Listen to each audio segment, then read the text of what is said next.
আমার মতো কার কার পছন্দ এই শুটকি ভুনা? আমার কিন্তু খুবই পছন্দ, আর এভাবে ভুনা করলে খুবই মজার হয়।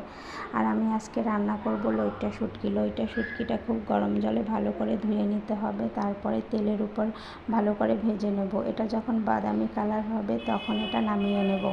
তারপর তেল দিয়ে সাথে পেঁয়াজ কুচি এবং টমেটো কুচি আর আদা রসুন জিরা পেস্ট করে রেখেছিলাম, সেটা দিয়ে খুব ভালো করে কষিয়ে নিয়েছি।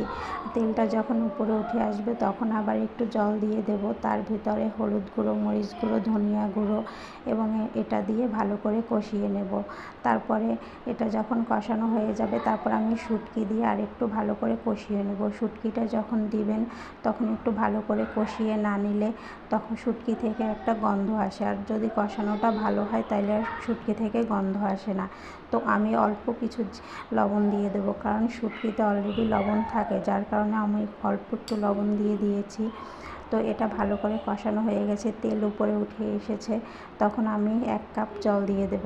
এই জলের পরিমাণটা খুবই অল্প হবে। তারপর আমি আস্তে ঢেকে দেব। এটা খুব কম পাওয়ারে রান্না করতে হবে। তারপর সাথে যখন এটা হয়ে আসবে তখন ধনিয়া পাতা এবং আপনার কাঁচামরিচ চিরা থাকলে সেটা দিয়ে দিবেন। আর এটা দেওয়ার পরে খুবই ভালো একটা ফ্লেভার আসে। আর আজকে শুটকিটা খুব ভালো হয়েছে। ভালো লাগলে লাইক কমেন্ট শেয়ার করবেন। ধন্যবাদ।